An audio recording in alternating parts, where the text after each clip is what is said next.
Chacun d'entre nous va dire à Dieu, Seigneur, je vais le faire, mais attends d'abord. Explique-moi d'abord ce que c'est que un disciple.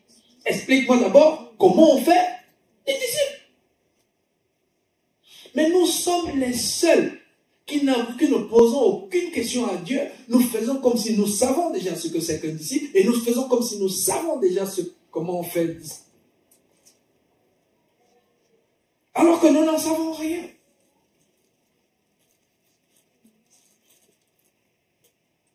Et comment est-ce qu'on peut expliquer cela? Comment peut-on expliquer le fait qu'on dit Seigneur, d'accord, je vais aller faire des disciples, mais en même temps, nous ne savons rien à propos de disciples-là. Nous ne savons rien à propos de ce que Jésus appelle disciples.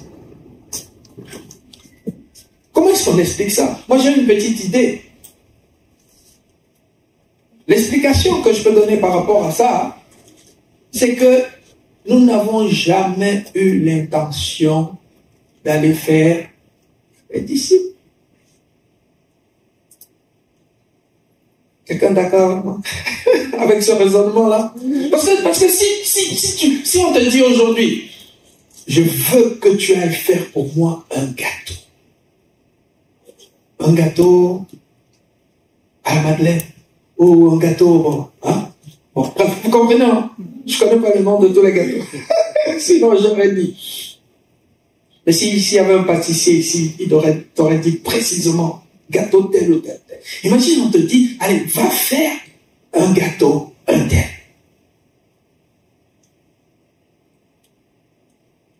Tu ne vas pas quitter cette salle sans au moins savoir où est-ce que tu vas chercher à connaître comment on fait ce gâteau. Donc, il faut que quelqu'un m'apprenne à faire ce gâteau-là. Non, parce que j'ai promis que j'allais faire ce gâteau. J'ai promis que j'allais le faire. Est-ce que tu connais pas quelqu'un qui peut m'apprendre à faire ce gâteau? Est-ce que tu connais pas quelqu'un? Tu connais. Mais on ne l'a pas fait. On ne le fait pas. Pourquoi? Parce qu'au fond de nous, on ne compte pas donner les disciples à Jésus. On ne compte pas faire des disciples pour lui. Mais si on ne compte pas faire des disciples pour lui, pourquoi est-ce qu'on prétend le suivre alors? Ah oui, on le suit parce qu'on a besoin de lui. Parce qu'on veut qu'il nous donne la santé, qu'il nous donne la joie, qu'il nous donne la paix, qu'il nous donne le travail, qu'il nous donne l'argent, qu'il nous donne. Mais qu'est-ce que nous on veut lui donner en retour? Vous savez ce qu'on lui donne en retour? Beaucoup d'entre nous, on lui donne l'hypocrisie. On lui donne le mensonge. Ça veut dire qu'on lui dit des choses qu'on ne compte pas faire. On lui dit des choses qui sonnent bien, mais auxquelles on ne croit même pas. On lui dit, je t'aime, je t'adore, Seigneur, pas un pas sans toi, pas un pas sans toi, Tu vois, toutes ces chansons-là, on les chante alors qu'on n'y croit même pas.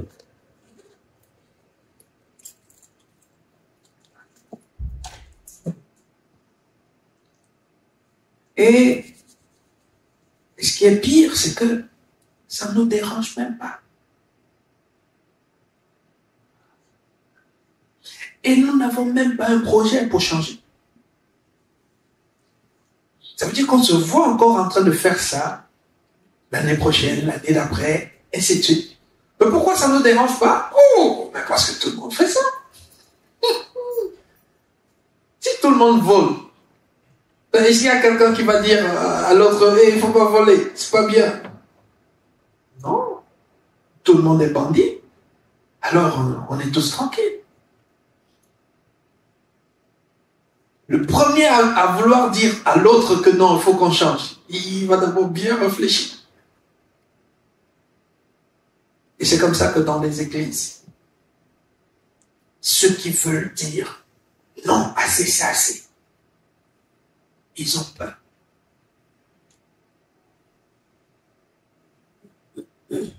Pourquoi? Parce que ce que Jésus avait prophétisé va leur arriver. Jésus avait dit, le moment va arriver, on va vous chasser des synagogues.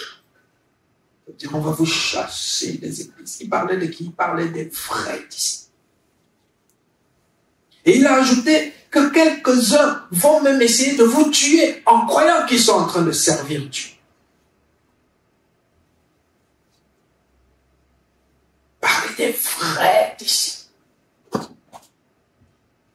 Aujourd'hui, on ne veut pas devenir des disciples. Aujourd'hui, on ne veut pas devenir des disciples.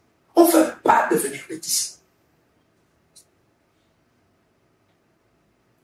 Tout à l'heure, chez les néerlandophones, il y avait un frère qui demandait, pasteur, mais pourquoi est-ce que chez les musulmans, on a l'impression qu'ils n'ont pas peur de donner leur vie. Ils n'ont pas peur de se sacrifier pour leur Dieu. Ils n'ont pas peur de sacrifier même leurs enfants pour leur Dieu. Il me dit, mais pasteur, où est la différence? Pourquoi ils sont comme ça et non, nous ne sommes pas comme ça? Je dis, mais peut-être tu viens me poser des questions compliquées. Après, la réponse qui m'a été donnée par le Saint-Esprit, c'était que ces gens-là ont cru. Et nous, on a fait semblant de croire. Beaucoup d'entre nous, nous ne croyons pas en Dieu. Parce que croire en Dieu, ça signifie que je sais que Dieu ne peut pas mentir. Ça veut dire que dès qu'il dit quelque chose, je n'ai pas besoin d'analyser. Je n'ai pas besoin de réfléchir. Je n'ai pas besoin de me dire que non, peut-être il y a un autre moyen.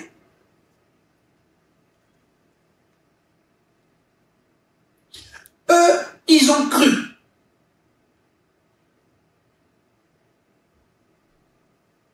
Eux, ils ont cru qu'il y a une vie après la mort. Eux, ils ont cru que les martyrs sont récompensés. Et ça se voit dans leur attitude. Parce que quand quelqu'un croit, ça se voit.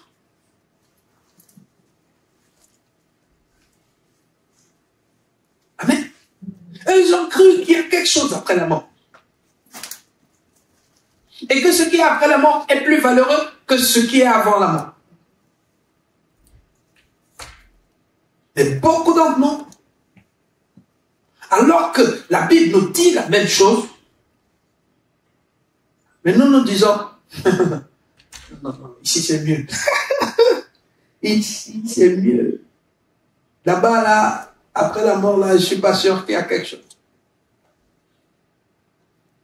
Donc laisse-moi jouir de ma vie ici, juste au cas où il n'y aurait rien là. Il ne faut pas que je perde deux fois. Vous voyez, c'est la preuve de ce que nous n'avons pas encore cru en Dieu. Parce qu'on croit toujours en quelque chose. Et pour savoir à quoi tu crois, il suffit que tu regardes ta vie. Il suffit que tu regardes comment tu vis. Il suffit que tu regardes quelles sont tes priorités. C'est ta vie qui démontre, qui prouve à quoi tu crois. C'est la vie, la façon de vivre, la façon de gérer le temps, c'est elle qui parle à notre place. Ce sont les œuvres, ce ne sont pas les paroles. Nous sommes tous devenus des experts en paroles. On peut bien parler, il faut juste écouter comment on prie. On s'est aligné. On s'est aligné les mots des belles paroles. Quand quelqu'un n'aligne pas les belles paroles, c'est comme s'il ne sait pas prier. Vrai ou faux? Quelqu'un qui prie bien, c'est celui-là qui sait dire des belles choses. C'est celui-là qui fait une poésie. Et après on lui dit, oh, tu pries bien. Est-ce que tu pourras conduire la prière?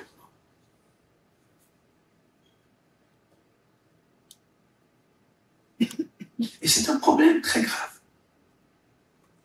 Parce que la base de notre vie d'enfant de Dieu, c'est croire, c'est croire. Et croire comme les petits enfants. Un petit enfant, tu lui dis saute. Là, il va sauter. Jusqu'à ce que c'est toi qui lui dis, oh non, je suis en train de blaguer. Hé, c'est dangereux là-bas, petit, ne saute pas. Pourquoi? Parce qu'il croit en toi. Ils croient aux parents. Ils savent que les parents ne peuvent pas mentir. Ils savent que les parents maîtrisent tout. Ils savent que les parents sont des super-héros. Ils sont omniscients, omnipotents. Ça veut dire que les parents sont comme Dieu à leurs yeux. Mais nous avons un parent qui est vraiment Dieu, qui est vraiment omniscient, omnipotent, qui est vraiment le sage des sages. Mais lui, quand nous dit saute, on lui dit, il y en a qui ont sauté et sont morts. Hein? Ben non, pas moi. Non, je ne vais pas sauter. Nous avons un papa qui dit, celui qui veut gagner sa vie l'appellera. On lui dit, tu l'as dit, mais je vais quand même gagner ma vie. Mais celui qui accepte de perdre sa vie pour le royaume, il la gagnera. C'est un risque, hein, c'est un risque. Hein, si je perds ma vie là et je ne la gagne pas, qu'est-ce qui va arriver? Beaucoup d'entre nous, c'est comme ça que nous sommes. Et la question, c'est que quand nous sommes comme ça, à notre avis, Dieu se sent honoré. Pensons que Dieu se sent honoré parce qu'on vient à l'église. Non. Beaucoup d'entre nous, nous venons à l'église pour nous-mêmes, pour notre propre conscience. Et pas pour Dieu. Quand on fait n'importe quoi dans la semaine, après on vient, bon, ok, je veux pas quand même me sentir mal, je veux quand même montrer que voilà, je suis pas quand même quelqu'un de mauvais, ok, tu vois, je viens à l'église, et puis bon, après, bon, Seigneur, tu vois, moi, je suis quand même venu.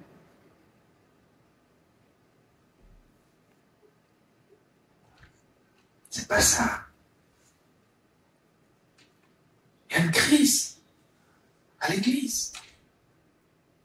L'église de manière générale, l'église avec un E, et ça devrait nous interpeller. Ça devrait nous interpeller, bien aimé. L'église est en train de mourir.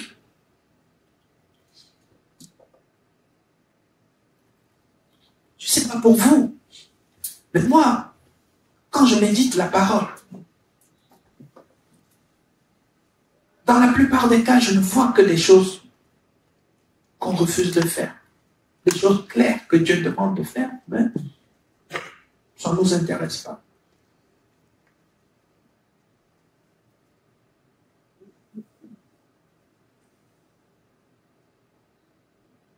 Nous sommes devenus, pour la plupart,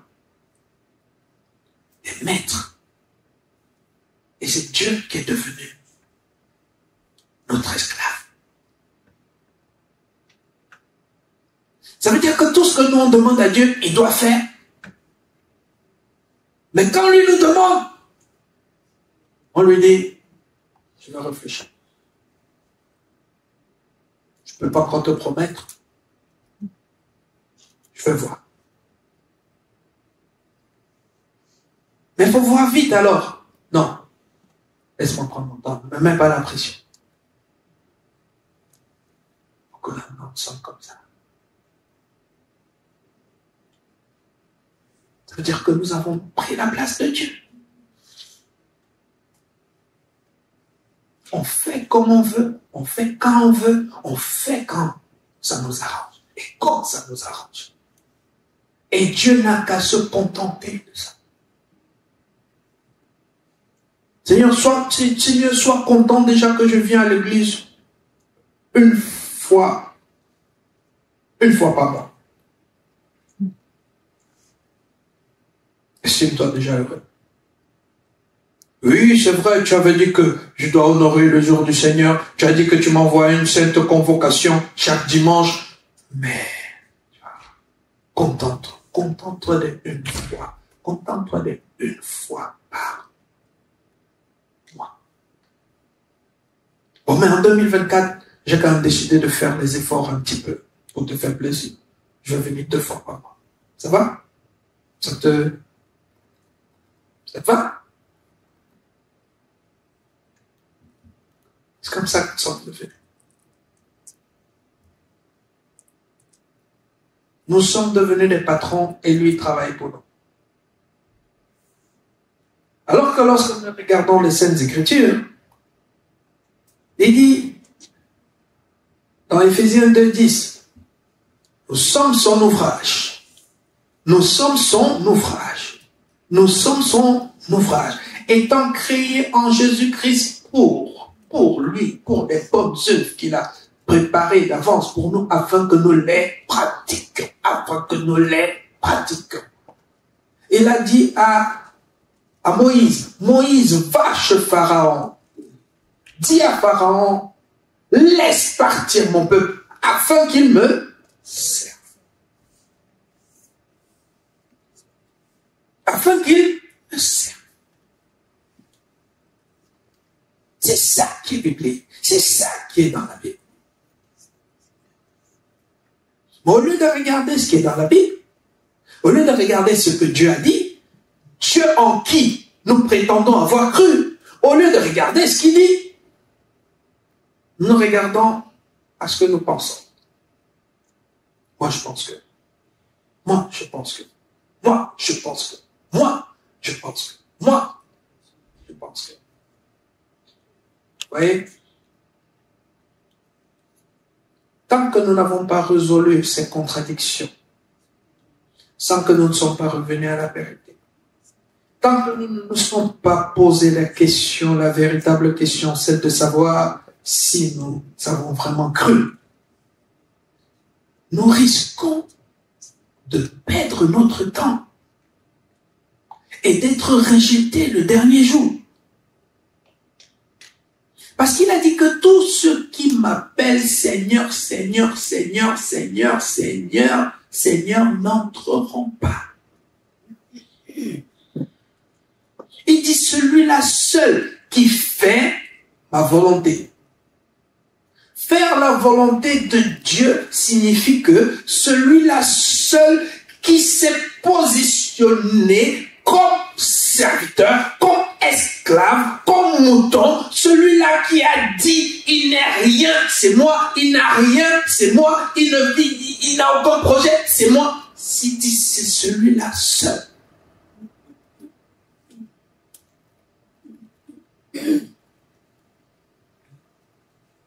C'est ça, c'est celui-là qui fait la volonté de Dieu.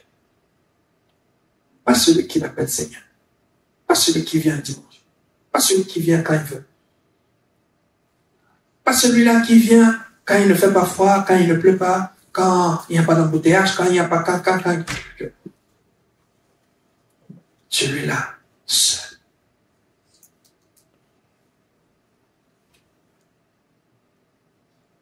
Beaucoup d'entre nous, nous n'avons pas encore compris qui est Dieu et qui Dieu a prévu que nous soyons. C'est pour cela que, pour beaucoup d'entre nous, dans nos vies, le diable a encore beaucoup de place. Parce qu'il est venu, il vient, il trouve des personnes qui ne sont pas véritablement en Christ.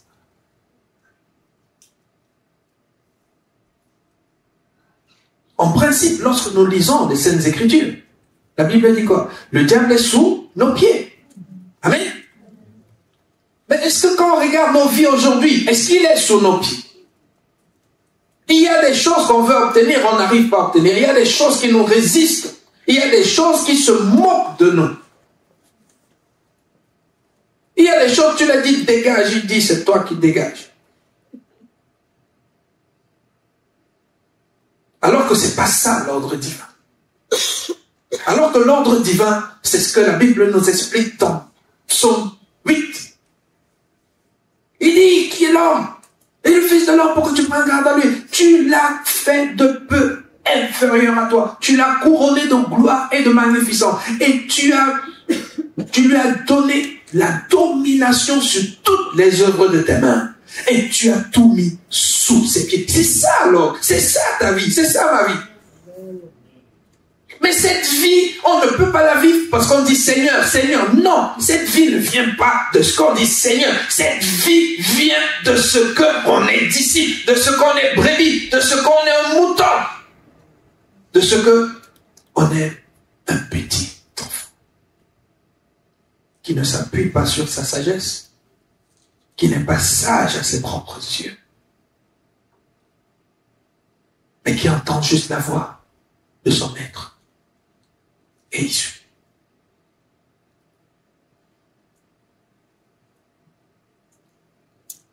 Tout ce que nous sommes en train de décrire ici maintenant, nous sommes en train de décrire cette personne qui entrera dans le royaume.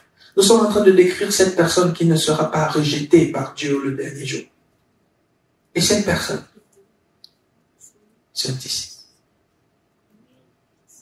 Cette personne, c'est le petit enfant. Il a dit, le royaume appartient à ceux qui sont comme des petits enfants.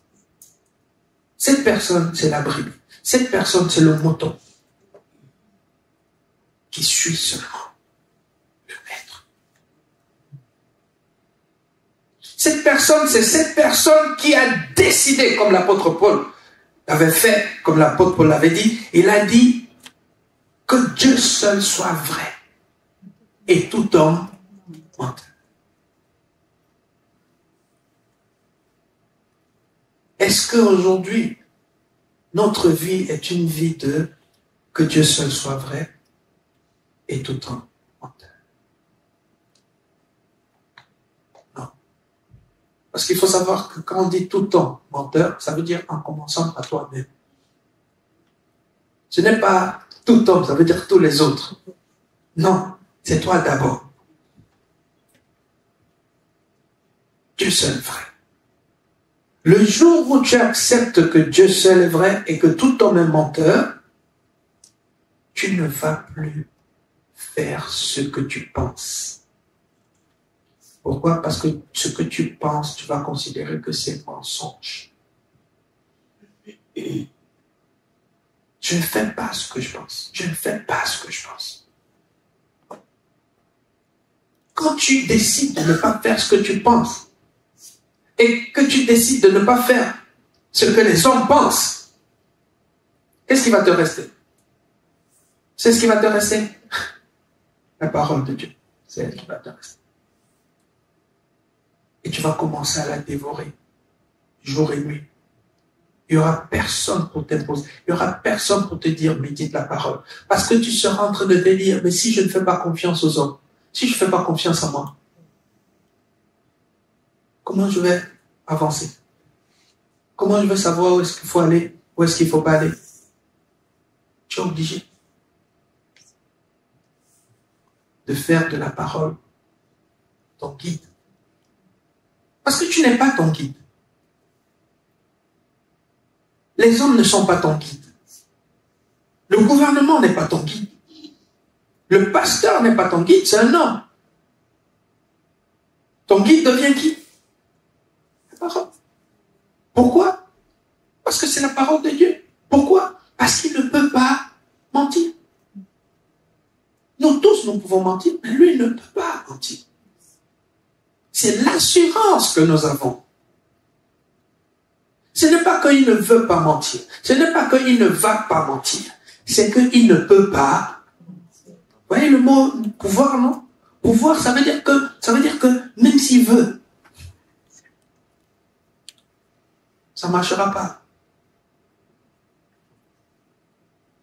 C'est ça l'assurance que nous avons. Il ne peut pas mentir. Il ne peut pas. Il ne peut pas. Le gouvernement peut mentir. Toi-même, tu peux mentir. Tes amis peuvent mentir. Les experts que nous voyons tous les jours à la télé peuvent mentir. Et la plupart du temps, ils mentent. Chaque fois que tu vois un expert à la télé, il faut savoir qu'il a été invité. Amen. Il faut savoir que on l'a choisi pour l'inviter. Il faut savoir que chaque fois que quelqu'un est invité à la télévision, c'est pour la télévision. Ça veut dire que c'est la télévision qui veut quelque chose. C'est la télévision qui veut nous communiquer quelque chose, selon le programme, l'agenda de la télévision.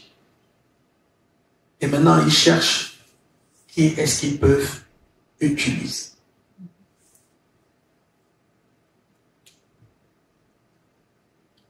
C'est pour ça qu'on n'invite pas tous les experts à la télévision.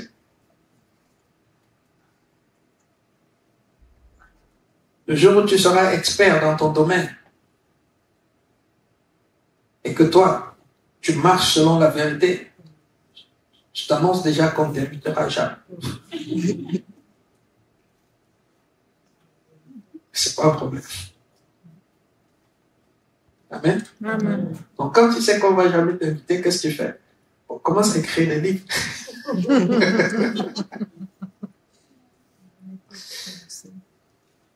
Amen. Amen. Voilà.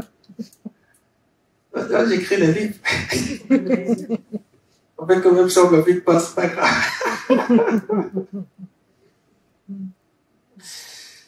Amen. Amen. Alors la question que nous allons nous poser aujourd'hui, c'est une seule question avant que on ne continue. C'est que, est-ce que nous allons continuer comme ça? Est-ce que nous allons continuer à ne pas être véritables? Est-ce que nous allons continuer à être des patrons? Est-ce que nous sommes des patrons? Nous sommes des big boss.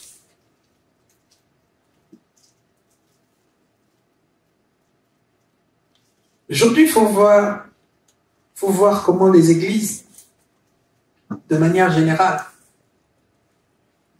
doivent réfléchir à comment plaire aux membres pour qu'ils reviennent à l'église. C'est ça que j'appelle patron. Ça veut dire qu'on va dire que bon, qu'est-ce que vous voulez? Bon, quels sont les chants que vous... Les chants là, c'était pas bon? Ok, bon, dites-moi, faites-moi la liste. Tu vois, on va changer les chants.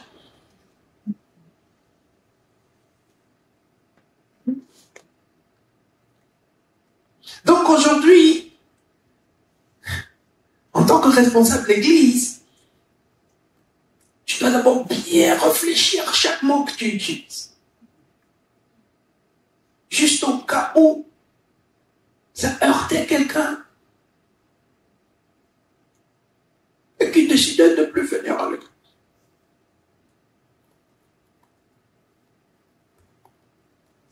Vous savez ce que ça veut dire? Ça veut dire que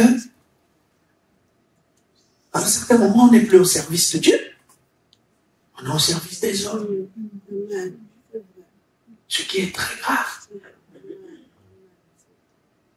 Est-ce qu'on va continuer comme ça? Non.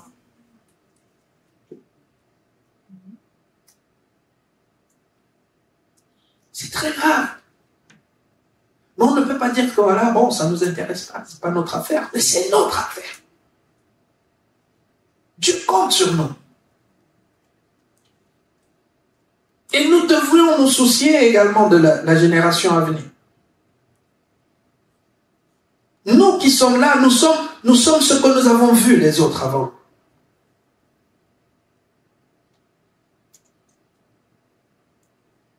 Aujourd'hui, le miroir, ce n'est plus la parole. Aujourd'hui, le miroir, c'est ce qu'on voit, les chrétiens qu'on voit, ceux qu'on est venus, on a trouvé avant. Ceux qui sont censés être des leaders, c'est eux la vitrine aujourd'hui. S'ils mettent le costume, on met le costume. S'ils aiment les fêtes, on aime les fêtes.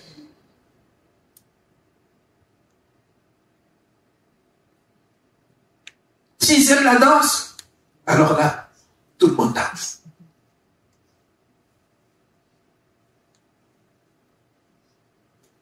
S'ils aiment les voitures, tout le monde cherche à avoir une voiture. Est-ce qu'on va continuer comme ça?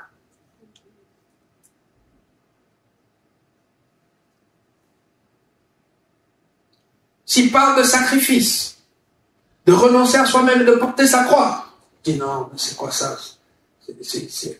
C'est pas que Jésus est allé à la croix pour que nous ayons la vie et ainsi de suite. Et ainsi de suite, ainsi de suite. Est-ce qu'on va continuer comme ça?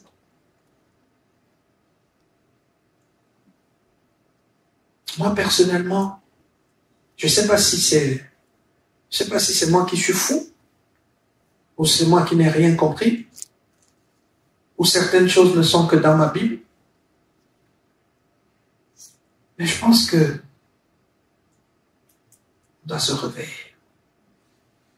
Nous sommes très en retard. Nous sommes très, très, très loin du but. Il y a beaucoup de choses que la Bible nous dit qu'on ne fait même pas et on ne compte même pas faire. Et ça ne nous dérange même pas.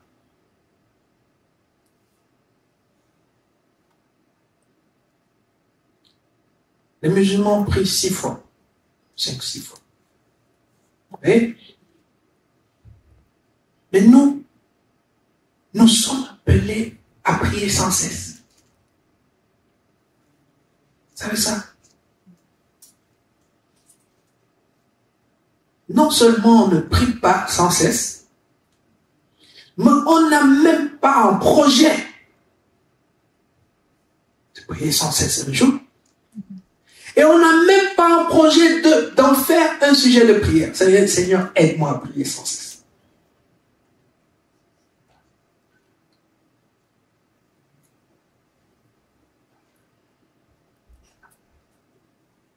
C'est une autre façon de dire à Dieu, Seigneur, ce que tu nous demandes là, ce que tu me demandes là, c'est ton affaire.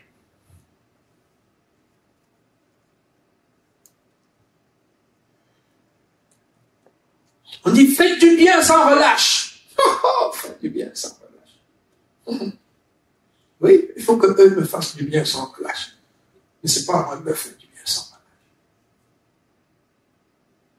C'est dans la Bible, n'est-ce pas? Si on te gifle ici tant l'autre jour, tendre l'autre jour. Cette sorcière-là.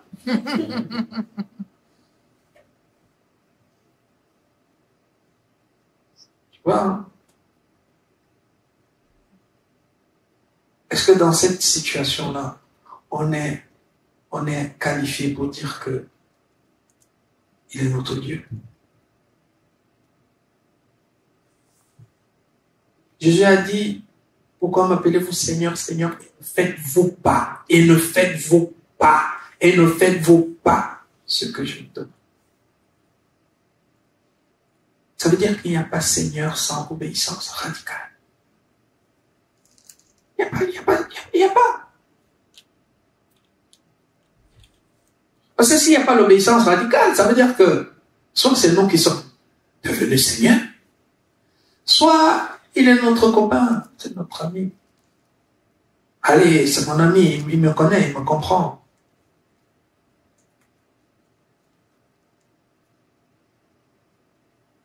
C'est très grave. C'est très grave. Et ce qui nous trompe, c'est que quand on regarde autour de nous, on voit que tout le monde est comme ça. Alors on a l'impression que que ça veut dire que oui, c'est vrai, même si je ne suis pas parfait, mais quand même, je ne suis pas le seul. Moi, mon cas est quand même mieux. Mais ce que nous devons savoir, c'est que nous ne sommes pas dans un concours.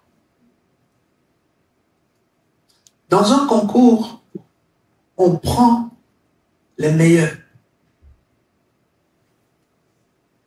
Ça veut dire, dans certains cas, les meilleurs, ce sont les moins pires. Ok? Vous voyez, dans le concours, on se dit il y a 10 places.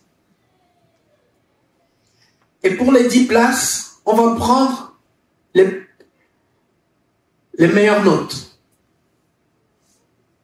Maintenant, si la meilleure note c'est 9, ça veut dire qu'ils n'ont même pas eu 10 sur 20. Ça veut dire que sur 20, les 10 premiers ont eu 9. Dans un concours, qu'est-ce qu'on va faire? On va prendre les 10 premiers, malgré leur 9 sur 20. Vrai ou faux? Parce que c'était le concours. Et nous avons parfois l'impression que entrer dans le royaume, passer l'éternité avec Dieu, c'est aussi une histoire de concours. Ça veut dire que c'est vrai que je ne suis pas parfait, mais quand je regarde quand même autour de moi, Jésus, c'est pire. Et on a l'impression que quand Dieu regarde, Dieu dit, toi tu es bien, toi tu es bien, toi tu es bien. Mais tu vas bien, c'est pas un concours. Ce n'est pas un concours. C'est un examen. Ça veut dire qu'un examen, pour un examen, tout le monde peut échouer. Parce que dans un examen, on dit, il faut avoir 12 pour réussir, pour avoir le diplôme. Si vous êtes 100, et que de toutes les personnes qui ont fait l'examen, personne n'a eu 12, qu'est-ce qui se passe? Personne n'a le diplôme. Vrai ou faux?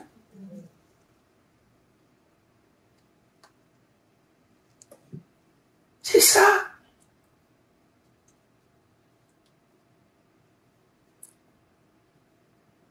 Il y a eu un examen il y a quelques années dans la Bible.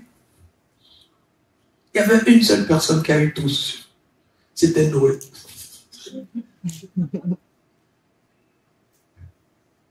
Vrai ou faux? Dieu a dit, malgré ma bonté et ma fidélité, je ne vais pas faire un deuxième examen. Parce qu'il y a des endroits où, quand tout le monde échoue, on dit non, il faut reprogrammer les examens. Et il faut faire que les épreuves soient moins compliquées. Avec Dieu, on ne reprogramme pas. C'est pour ça que chaque jour, il envoie des avertissements. Préparez-vous, préparez-vous, préparez-vous, préparez-vous, préparez-vous. Ce que nous sommes en train de faire ici, c'est un avertissement. Les dimanches, c'est un avertissement. Il attire notre attention. Il dit, faites gaffe. Vous n'avez pas tout le temps. Vous n'avez pas tout le temps. Vous n'avez pas tout le temps. Personne d'entre vous n'a son passeport à main. Personne d'entre vous ne sait à quel moment son séjour expire. Ça veut dire que faites comme si votre séjour expirera aujourd'hui. Ça veut dire que chaque jour, faites comme si c'était le dernier. C'est ça la sagesse.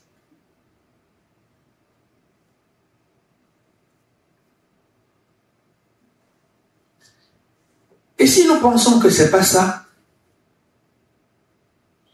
ça veut dire que nous sommes en train de perdre notre temps.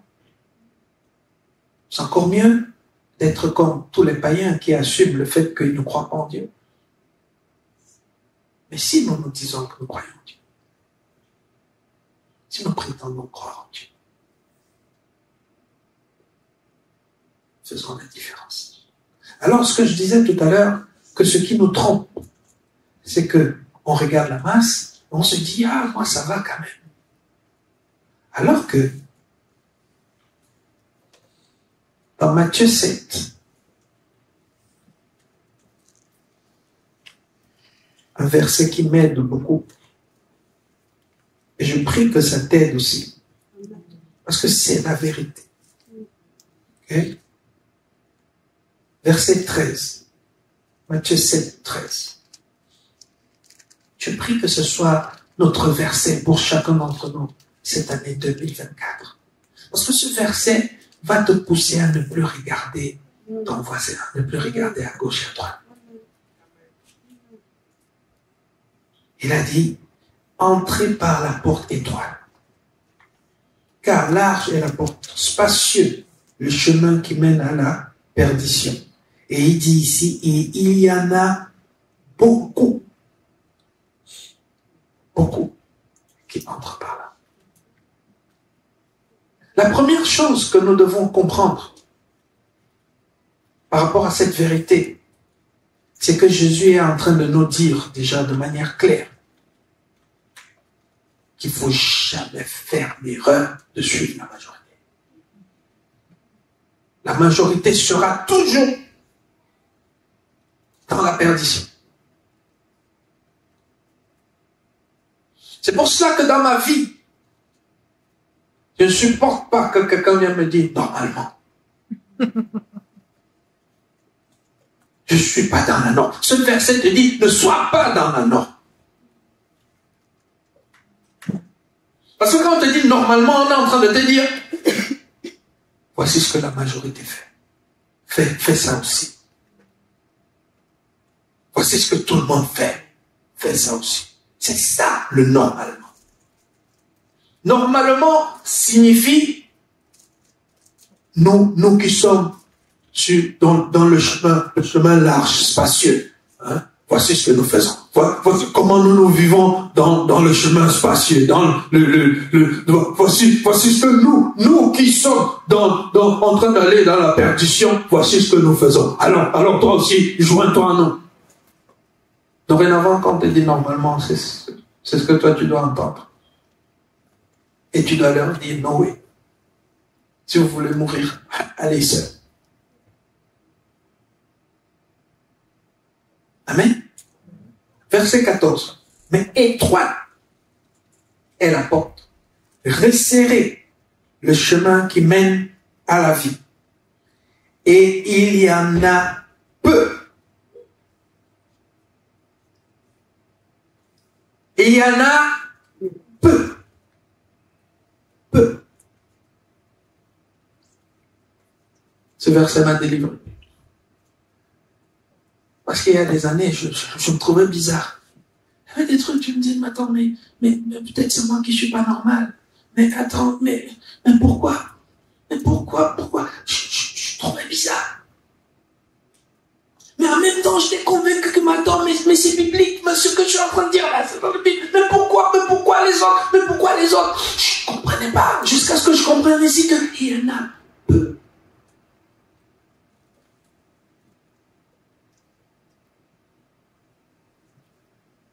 Ça veut dire que quand tu es dans le peu, c'est normal que tu sois un peu bizarre aux yeux de la majorité.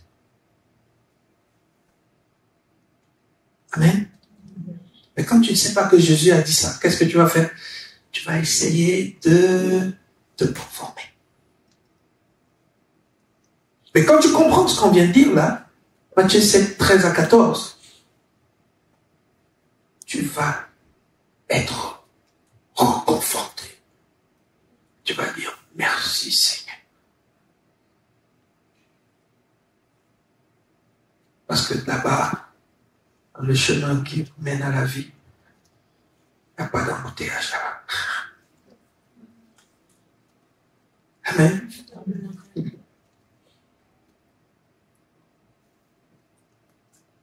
Alors, qu'est-ce qu'on va faire?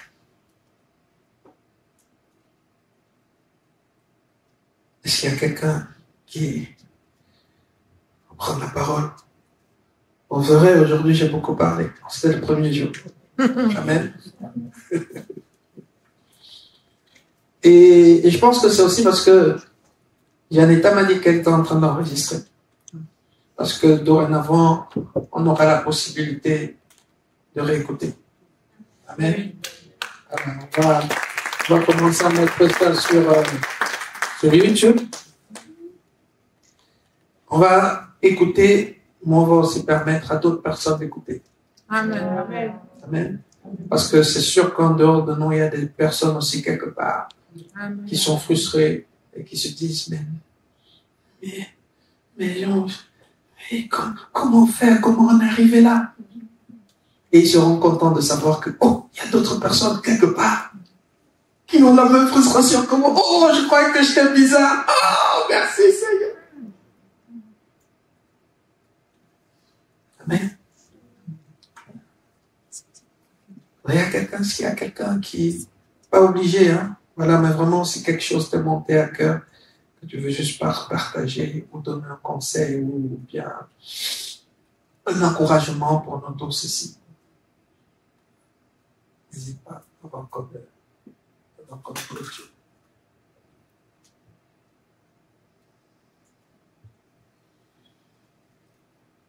Mais on n'est pas obligé de rester comme ça.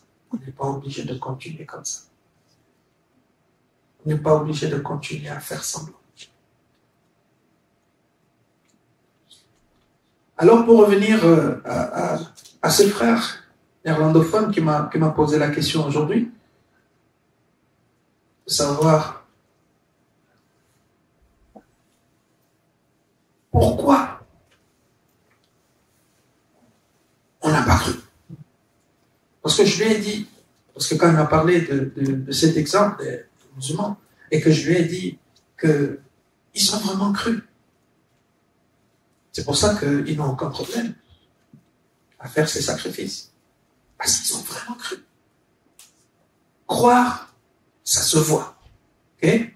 La foi, c'est une démonstration. La Bible dit. Dans la version néerlandaise, c'est bewijs. Bewijs, ça veut dire la preuve. Ça se voit, ça doit se voir, ça doit se manifester. Alors, il me dit, mais pourquoi? Il dit, pourquoi nous les Noirs? Pourquoi nous les Noirs? Sur une amie. Il dit, mais pourquoi nous les Noirs? D'après ce que tu es en train de dire là, mais pourquoi nous les Noirs?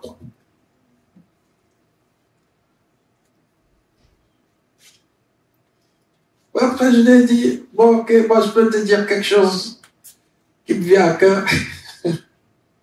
Mais je dis pas, je peux pas te garantir que c'est la vérité. Ok?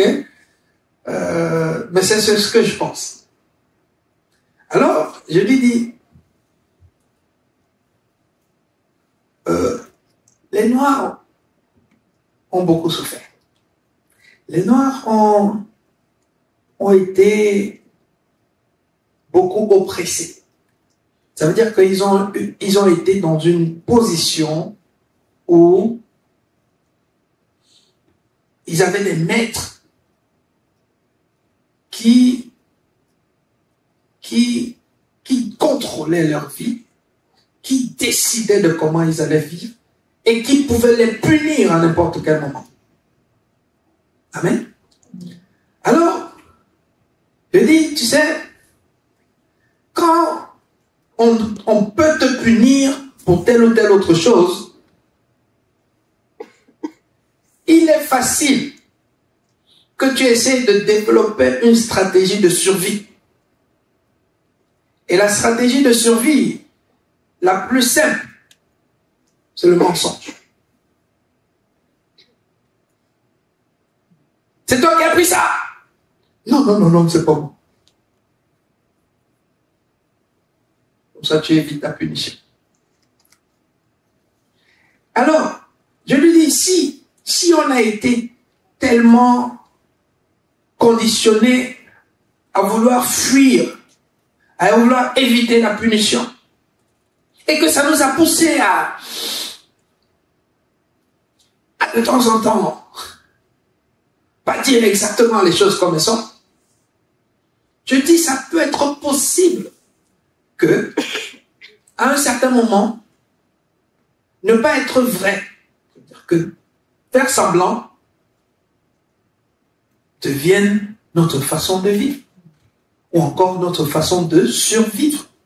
Parce qu'au départ, faire semblant était pour survivre. Et alors, à force de faire pour survivre, qu'est-ce qui se passe? Tu deviens une personne qui ne sait même plus quand tu es dans le vrai, ou quand tu n'es pas dans le vrai. Donc, il n'est pas exclu que même en ce qui concerne la foi, que tu puisses dire que tu crois alors que tu crois. Parce que si je dis que je ne crois pas, peut-être Dieu va se fâcher. Et tu as toujours pensé à punition. C'est pour dire quoi? C'était juste parce que on voulait essayer de comprendre pourquoi on peut ne pas croire, mais faire comme si on croyait. Il y a des personnes qui assument, quand ils ne croient pas, ils disent je ne crois pas. Vous voyez, non? Je pense que ces personnes-là, eux, ils ont grandi étant libres. Ça veut dire que il n'y avait pas de fouet. Donc quand ils pensaient quelque chose, ils le disaient.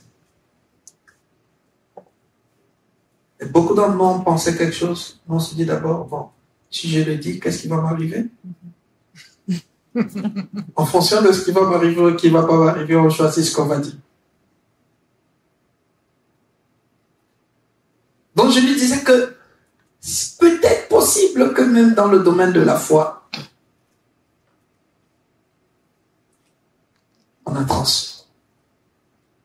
transporté ça.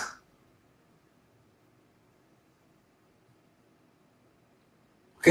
Je ne dis pas que c'est quelque chose à retenir. Hein? Voilà, c'est juste une parenthèse.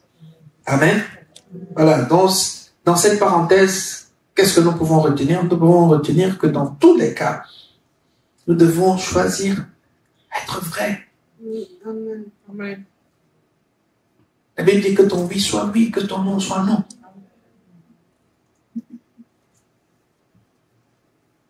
Parce que c'est très souvent, c'est ça qui cause problème. À l'intérieur, c'est non, mais dans les lèvres disent oui.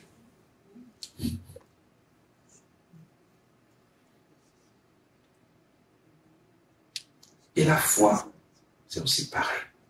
Dieu ne nous force pas à dire oui. Mais si tu dis oui, et dis oui, parce que dans le cœur, c'est aussi oui. Mais si dans le cœur, c'est peut-être, mais dis peut-être.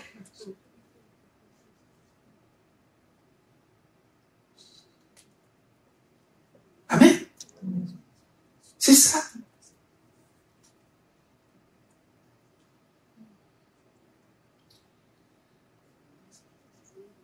Donc, il n'y a personne.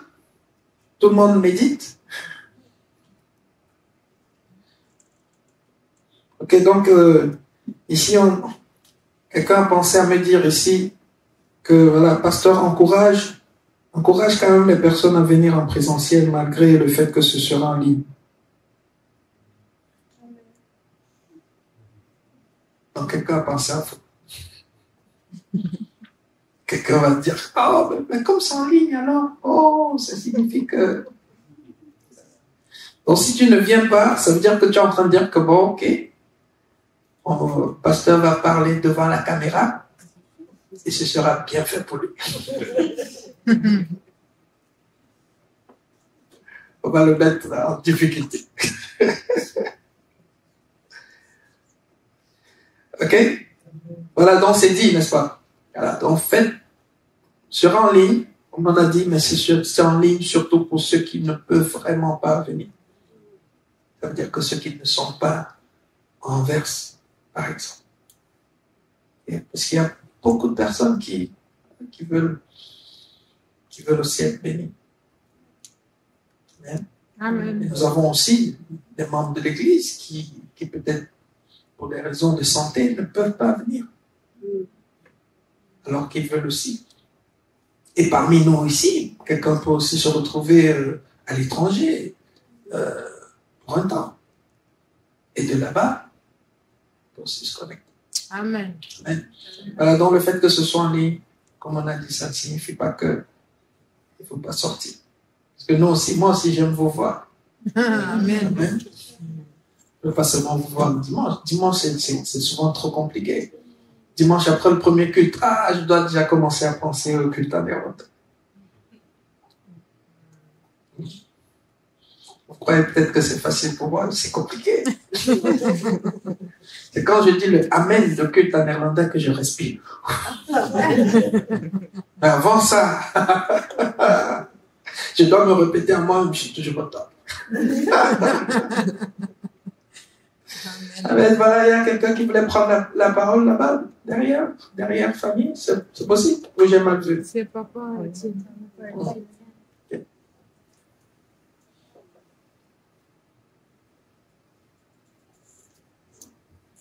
Bonsoir, bonsoir tout le monde. Bonsoir.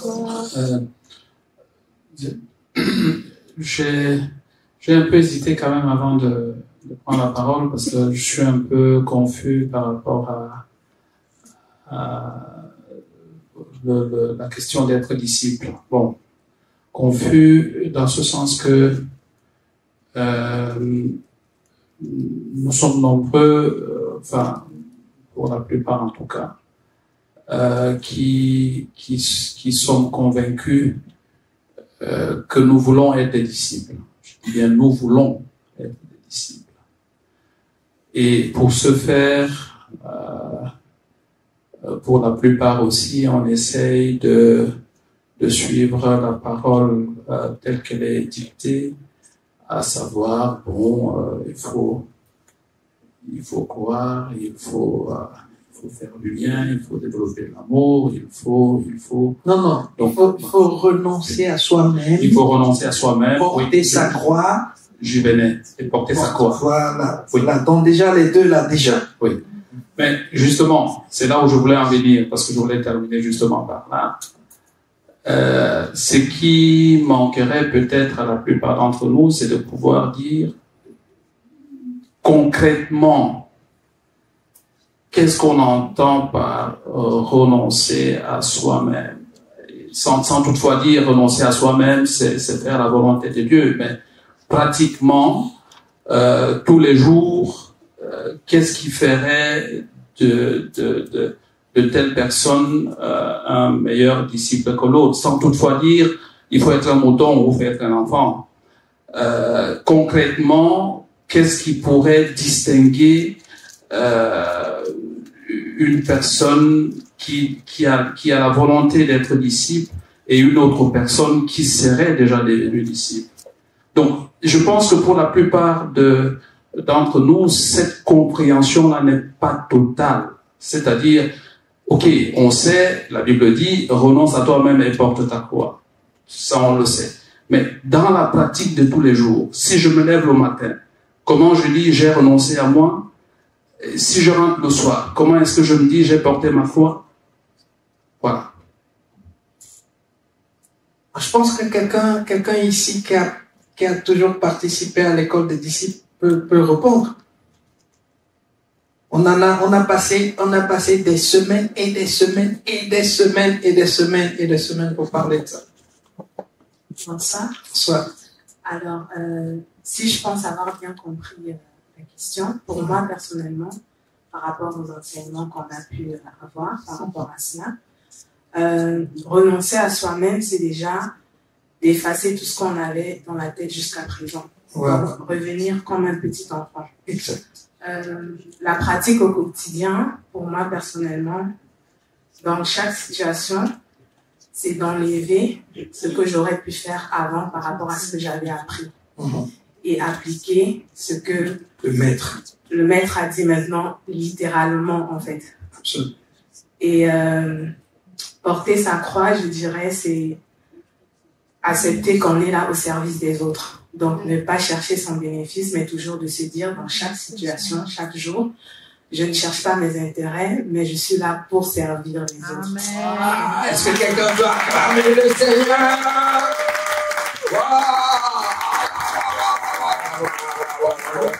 Je suis impressionné. Je suis impressionné. Elle ne pouvait pas le dire mieux que moi. Vous voyez? Elle a très bien défini le renoncer à soi-même, d'une part, et porter sa croix d'autre part. Voilà, donc, pour revenir à la question telle que la question a été formulée, ce n'est pas une question de faire des choses. Ce n'est pas une question de comment je passe ma journée. C'est une question que je deviens ignorant. Je ne sais pas ce qu'il faut faire. Devant chaque situation, je choisis de faire ce que le maître a demandé de faire dans la situation. Quand on n'a pas renoncé à soi-même, devant la situation, qu'est-ce qu'on fait? On va faire ce qu'on avait appris. Peut-être ce que mes parents m'avaient dit. Peut-être que ce que moi-même je pense. Peut-être ce que j'avais vu à la télé. Ce que... ainsi de suite, ainsi de suite. Mais quand on renonce à soi-même, pour celui qui a renoncé à lui-même, il ne peut même plus anticiper comment il va faire dans telle ou telle autre situation. Donc devant chaque situation, qu'est-ce que la Bible dit? Et c'est ce qu'il fait sans poser de questions, comme un petit enfant à qui on dit saute. Il ne te dit pas, mais pourquoi je dois sauter? Il saute. La seule raison pour laquelle on est devant une situation et on ne saute pas quand Dieu dit saute, c'est parce que, mais, j'avais appris que quand on saute, c'est pas bien, on peut tomber, on peut avoir mal, on peut. Ça, quand tu commences à raisonner comme ça signifie que tu n'as pas encore renoncé à toi. La Bible dit, dans Romains 12, verset 2, renouvelez votre intelligence afin de discerner quelle est la volonté de Dieu, ce qui est bon, agréable et parfait. Ça veut dire que ce n'est pas une question de je me lève et je dois faire ceci. Non, c'est une question que dans chaque situation, lorsque tu as renoncé à toi-même, dans chaque situation, tu vas maintenant discerner quelle est la volonté de Dieu en ce moment. Ce qui est bon pour Dieu, que tu fasses en ce moment, ce qui est parfait selon Dieu, que tu fasses en ce moment. Amen. Maintenant, le porter sa croix, elle a aussi très bien dit, tu deviens un serviteur. Ça veut dire que c'est comme si tu as mis l'uniforme sur lequel c'est écrit « Je suis serviteur ». Au cas où vous avez besoin de moi, je suis là. Mais cet uniforme ne te quittera plus jamais. Donc, quel que soit là où quelqu'un te voit à distance, monsieur, pouvez-vous faire ça pour moi? Madame, est-ce que vous pouvez m'aider? Est-ce que pourquoi? Parce qu'ils ont vu. Et tu assumes ça. Comment puis-je vous aider? Tu entres dans un mariage, on a vu ce serviteur. Ça veut dire que je suis venu, non pour être servi, mais pour servir. Partout où tu vas, je suis venu dans cette église, non pour être servi, mais pour servir. Quand tu te retrouves dans ta famille, je suis venu ici, non pour être servi, mais pour servir. Tu vas dans l'entreprise où tu travailles, je suis venu, non pour être servi, mais pour... C'est ça, porter sa croix. Pourquoi? Parce que c'est Jésus qui nous l'a dit. Jésus a été le premier à le faire. La Bible nous dit dans Philippiens 2, à partir du verset 5, là l'apôtre Paul nous dit, ayez en vous les sentiments qui est en Jésus-Christ. Et étant égal à Dieu, il n'a pas regardé son égalité comme une proie arrachée, mais il s'est dépouillé lui-même. Ça veut dire que lui aussi, il a renoncé. Il a renoncé à tout ce qu'il avait, à tout ce qu'il savait, à tout ce qu'il pensait. Et il est devenu comme un petit enfant devant Dieu le Père. Et ensuite, on dit, il a pris une forme de serviteur. Ça veut dire que lui aussi, il s'est chargé de sa croix. C'est pour cela qu'il allait de lieu en lieu, faisant du bien. Allait de lieu en lieu, faisant du bien. Tous ceux qui l'appelaient, il allait intervenir. Viens guérir mon enfant, il allait. Viens me poser les mains, il allait. Viens, Lazare est malade. Il allait. Pourquoi? Parce que il est venu, il a pris une forme de serviteur. Ça veut dire qu'il a porté sa croix. Il a dit, je suis venu sur la terre, non pour être servi, mais pour servir et donner ma vie. Et il nous a dit, de la même façon que mon Père m'a envoyé, moi aussi, je vous envoie. Ça veut dire que ce que j'ai fait, vous aussi, faites-le. Amen. Amen. Oui. Pas Étienne.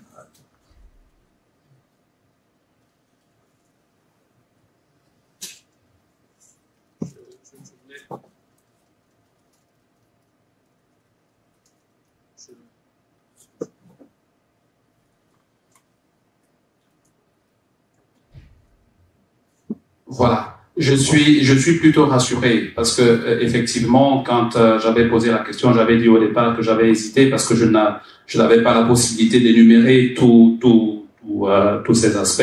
Je suis rassuré que ce rappel ait effectivement été fait. Pourquoi est-ce que j'ai posé cette question? C'est parce que c'est vrai que quand on se lève le matin, on se pose la question de savoir si on est aligné par rapport à la parole. En tout cas, en ce qui me concerne. Mais je suis plutôt rassuré dans certains aspects. Et je crois que le fait de se culpabiliser à chaque instant, de savoir est-ce qu'on est aligné par rapport à la parole, c'est un élément important qu'il faudra peut-être remettre sur la table. Enfin, en tout cas, personnellement, j'ai le sentiment que quelque part, il me manque quelque chose, mais je ne sais pas quoi. Voyez, je ne sais pas quoi. Même en énumérant tout ce que j'avais énuméré tout à l'heure et tout ce que la sœur a rajouté, bien évidemment, c'est bien ce à quoi je pensais, mais je me dis, il y a peut-être quelque chose qui manque, qui fait en sorte que je ne sois pas ici pour parler de moi personnellement. Mais je pense que c'est le cas aussi pour pas mal de gens qui se culpabilisent en quelque sorte. Oui, on n'a pas besoin de se culpabiliser. Ici, un petit enfant ne se culpabilise pas. Amen. On va jamais voir un petit enfant dire « Ah, mais pourquoi ceci, ça, ça ?» Non. Un petit enfant est libre. Pourquoi? Parce qu'un petit enfant, il n'a aucune ambition personnelle. Il n'a aucun... Il est petit enfant. Il obéit tout simplement. Et lorsque...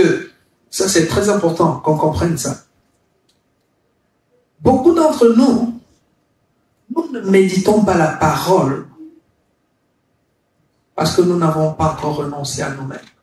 Ça veut dire quoi? Ça veut dire que une personne qui renonce à elle-même est une personne qui devient ignorante. Ok?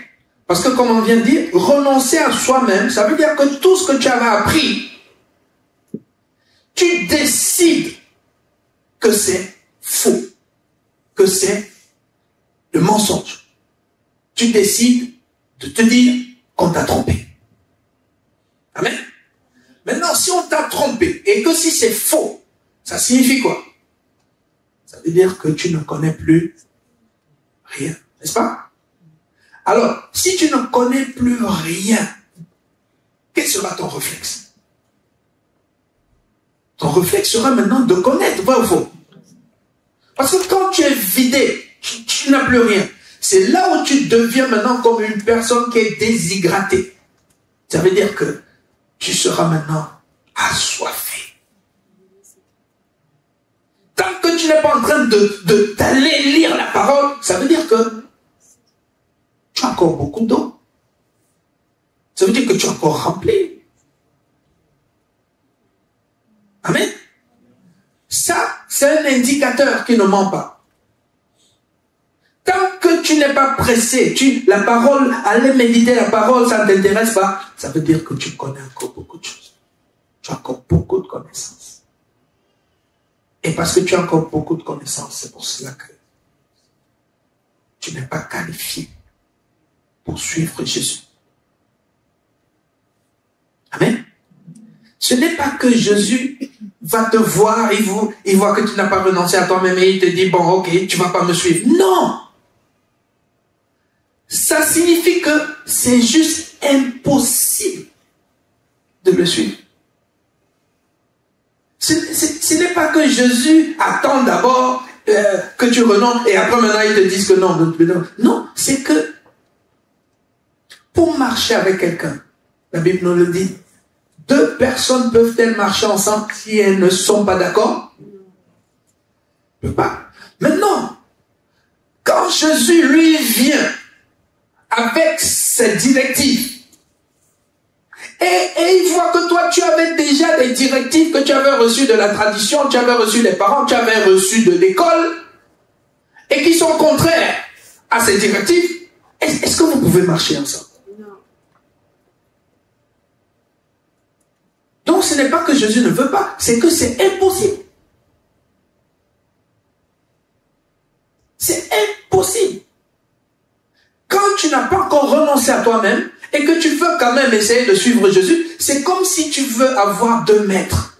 Et la Bible dit qu'on ne peut pas suivre 2 maîtres, on ne peut pas servir 2 maîtres. Parce que ce qu'on n'a pas compris, c'est que toutes les informations que nous avons eues, soit de la télé, soit de nos amis, soit de la tradition, peu importe là où nous les avons eues, que ce soit à l'université, chaque information que tu as validée, ça veut dire que tu as accepté comme vraie, et qui est contraire à la parole, il faut savoir que c'est une information qui vient de l'autre maître, celui des ténèbres. Et tant que tu continues à t'appuyer sur cette information, ça signifie que tu continues encore à la voir comme maître. Il y a des personnes qui sont entrées dans le mariage avec les informations qu'ils ont reçues de leurs parents. Et chez nous, la femme, sa place, c'est ici. Tu entends, non, mon fils? Il ne faut jamais laisser ça. La femme ne doit jamais savoir combien tu gagnes. La femme, tu vois. Bon, je donne juste quelques exemples. Ok? Lorsque tu viens à Christ et que tu n'as pas renoncé à ça, qu'est-ce qui va se passer? Tu vas venir à l'église, on va dire, oh, ici, il y a une formation pour les fiancés, on va vous communiquer la vérité selon le mariage et tout et tout. Tu vas venir, tu vas t'asseoir. Marie, aime ta femme comme Christ a aimé l'église et a donné sa vie pour elle. Tu vas dire amen, amen, amen, amen, amen. Tu vois? Mais pendant que tu dis amen, l'autre voix dit là-bas, la place de la femme, c'est ça. Quelqu'un comprend? Donc cette parole va venir, elle va se heurter à l'autre parole que tu n'as jamais chassée. Et qu'est-ce qui va se passer? La parole qui était ancienne, que tu n'as pas chassée, elle a la priorité. Parce que cette parole qui est ancienne, c'est elle maintenant qui va être une épine. Vous avez vu dans la parabole du semeur, il dit qu'il a semé, il y a une semence qui est tombée au milieu des épines. Et qu'est-ce qui s'est passé? Les épines ont étouffé. C'est ce qui se passe. C'est pour ça qu'il y a des personnes qui viennent à l'église depuis 25 ans. Ils écoutent des enseignements. Mais leur vie ne change pas. Parce que quels que soient les enseignements qui suivent, ces enseignements viennent se heurter à d'autres enseignements qu'ils ont validés dans le passé. Après, on se retrouve avec des personnes, comme Papa Étienne est en train de dire, ils ont la volonté, mais ils n'y parviennent pas. La seule raison pour laquelle ils ne parviennent pas, c'est qu'ils n'ont jamais pris le temps de renoncer à eux-mêmes. Ils n'ont jamais eu le temps de faire ce que l'apôtre Paul nous demande de faire dans Romains 12, de métanoïa. Et ce qu'il faut savoir, c'est que la vie chrétienne commence et commencera toujours par le renoncement. C'est le renoncement qui est comme une nouvelle naissance. Ça veut dire que ce que tu avais reçu avant, tu l'enterres. Et tu renais maintenant avec le nouveau. On ne peut pas mettre le vin nouveau dans les vieilles outres. Il dit que si tu forces quand même de mettre le vin nouveau dans les vieilles outres, qu'est-ce qui va se passer? Il dit que tu vas perdre les deux. Et le vin nouveau, et l'outre aussi. Et beaucoup d'entre nous, c'est ce qu'on fait. Pourquoi? Parce qu'on tient encore à ces choses. Ah, mais moi, oh, tu es en train de vouloir, pasteur, tu es en train de dire que je dois renoncer à tout ce qu'on m'a appris là-bas à l'école, à tout ce que... Non, c'est pas moi qui dis, c'est Jésus qui le dit. Mais tout ce qu'on a appris à l'école, c'est pas, tout ça n'est pas quand même faux. C'est pas moi qui dis, c'est Jésus qui dit. Faux ou vrai? C'est quoi? C'est juste, d'un côté, ce que Dieu a dit, c'est ça qui est vrai. Et de l'autre côté, ce que Dieu n'a pas dit. Vous voyez, la vie commence par ça. On nous a appris beaucoup de choses qui ne sont pas vraies. On nous a appris que quand tu as le diplôme, tu es mieux que celui qui n'a pas de diplôme. Et beaucoup d'entre nous, on n'a jamais renoncé à ça. C'est pour ça qu'on vient à l'église, mais on continue à être orgueilleux. On nous a appris que tu as plus d'argent que l'autre. Ça veut dire que tu as mieux réussi que l'autre. Ça veut dire que tu es supérieur à l'autre. Mais la Bible ne nous dit pas ça. La Bible nous dit le contraire. Mais tu n'as jamais renoncé à ça. Alors tu vas continuer à être orgueilleux. Même si tu pries que le Seigneur enlève l'esprit d'orgueil, tu seras toujours orgueilleux. Jusqu'à ce que tu renonces, tu reconnaisses qu'on t'avait menti. Et tu dises à ce mensonge, arrière de moi. Vous voyez? Donc renoncer à soi-même, ce n'est pas une question d'amusement. Ça prend du temps. Ça demande la méditation. Ça demande de se souvenir de toutes ces choses qu'on t'a apprises et sur lesquelles tu continues à te baser aujourd'hui. Et tu examines une après une. Si elle n'est pas conforme à la parole, tu lui dis dégage. Tu dis dégage, dégage, dégage, dégage. On t'avait appris que si tu payes beaucoup plus que le prix normal, on t'a escroqué. Est-ce qu'il y a quelqu'un ici qui n'a pas appris ça? Est-ce que tu as renoncé à ça? Non? C'est pour ça qu'aujourd'hui encore, quand tu payes un peu plus que le prix normal et qu'on te dit que non, mais on t'a arnaqué, toute la journée tu es fâché. Et tu penses que c'est normal que tu sois fâché parce qu'on t'a arnaqué. Non, tu es fâché, tu as passé une mauvaise journée, tu t'es détruit toi-même à l'intérieur, tu as détruit les autres par ta mauvaise humeur parce que tu es encore en train d'entretenir un mensonge dont tu ne t'es jamais débarrassé. Parce que si tu t'étais débarrassé de ça, tu aurais pu accepter la vérité qui dit que nous sommes des sources de bénédiction. Ça veut dire qu'à travers toi, les gens doivent vivre. Ça veut dire que toi et moi, c'est une fierté pour nous de donner aux nations.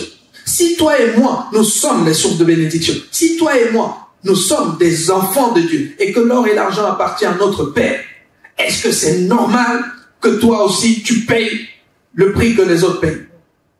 Si l'article est à 2 € et que toi aussi, tu te bats pour payer 2 €, bon, où est la différence entre toi et les autres?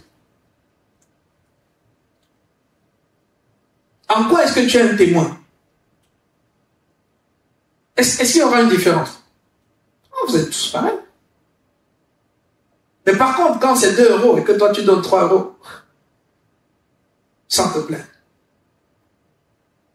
et toi content que tu as contribué, est-ce que tu vas passer une mauvaise journée? Au contraire, tu vas passer une belle journée parce que tu diras que, oh, merci Seigneur de ce que j'ai fonctionné normalement. Oh Seigneur, je te rends grâce de ce que j'ai fait du bien à quelqu'un. Mais tu l'as fait du bien, il a déjà assez. Oh, le problème.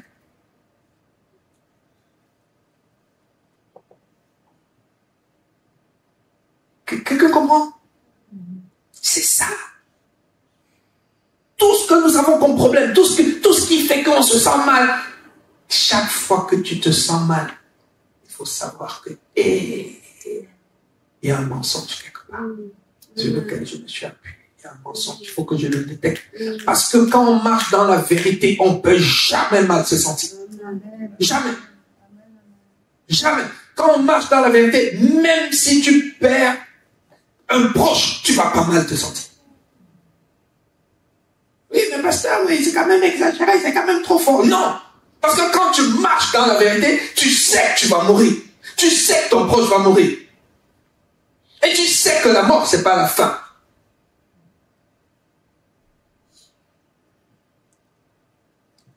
Et tu vas rendre grâce pour toutes les années. Seigneur t'a permis d'avoir cette personne autour de toi. Oui? C'est pas ça qui est biblique.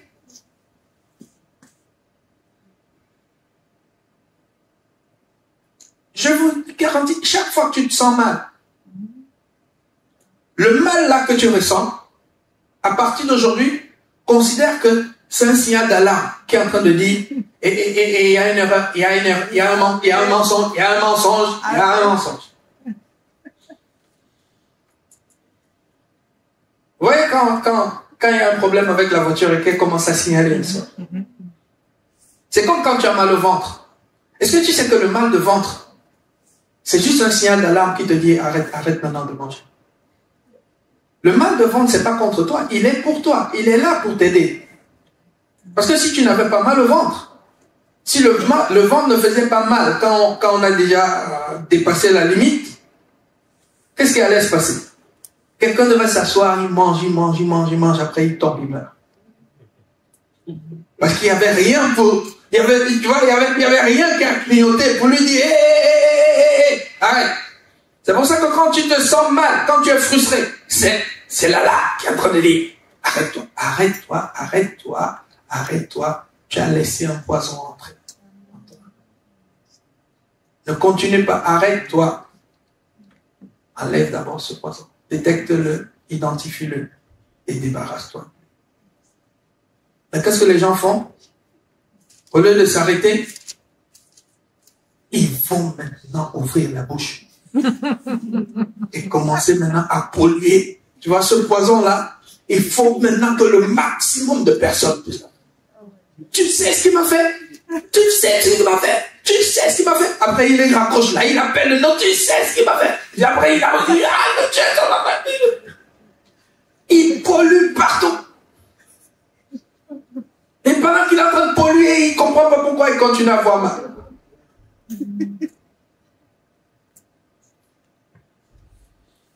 Alors que si c'était juste arrêté. Et qu'il commence à méditer. Dis Seigneur, pourquoi je suis en colère? Pourquoi je suis en colère? Le Seigneur allait te rappeler que parce que tu as choisi de mal interpréter ce que cette personne a fait. Le Seigneur, mais comment j'ai mal interprété? Mais il m'a piétiné. Oui. Mais si tu avais choisi de te dire que il était en train de jouer, il était en train de blaguer, il voulait juste attirer ton attention. Ou encore tu avais choisi de dire, il ne sait pas ce qu'il fait. Comme Jésus avait dit, perds-leur un peu de passe là, ils ne savent pas ce qu'il fait. Si tu avais choisi de voir ça comme ça, si tu avais choisi de ne pas soupçonner le mal, comme la Bible dit que l'amour ne soupçonne pas le mal, est-ce que tu te serais mal senti? Est-ce que tu aurais été en colère?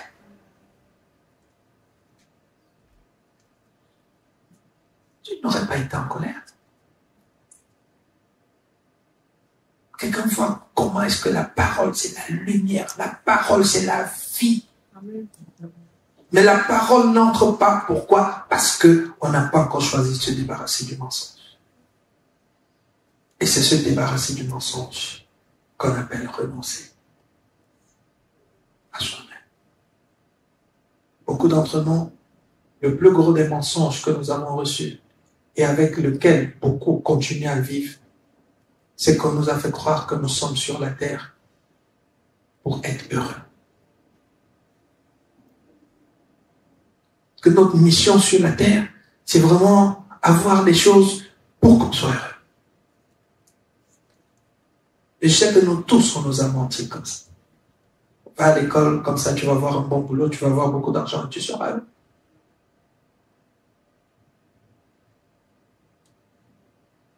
Fais ce qui va te rendre heureux. Un gros mensonge. Pourquoi? Parce que la vérité ne dit pas ça. La vérité dit que nous sommes esclaves de Dieu. Alors, si tout le temps on t'a dit tu es heureux, tu fais ce qui te rend heureux, fais ce qui va te... On t'a montré même le chemin. Le chemin, c'est que tu vas à l'école, après tu finis l'école, après tu vas avoir un bon boulot, après tu vas gagner beaucoup d'argent, après tu vas avoir une voiture, une maison, après tu vas te marier, tu auras des enfants, et tu vas voyager, tu vas faire le tour du monde. Alors quand on te dit ça, et que tu acceptes que c'est ça la vie, le jour où tu rencontres Christ, et il te dit que c'est le contraire. Il a dit, celui qui veut gagner sa vie, là, la perdre.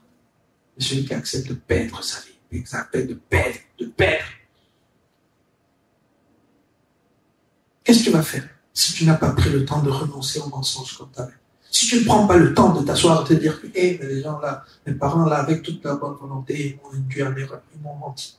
La société là qui m'a présenté toutes ces choses là que normalement tu dois avoir ce statut, ils m'ont menti. Si tu ne te débarrasses pas de ça, comment est-ce qu'un jour tu peux marcher dans la vérité? Comment? Tu vas juste continuer à faire semblant, à être hypocrite, à dire Seigneur, Seigneur, Seigneur, et jamais faire sa volonté. Faisons attention. Amen. Voilà, donc vraiment, on va s'arrêter là. Est-ce que quelqu'un peut acclamer le Seigneur?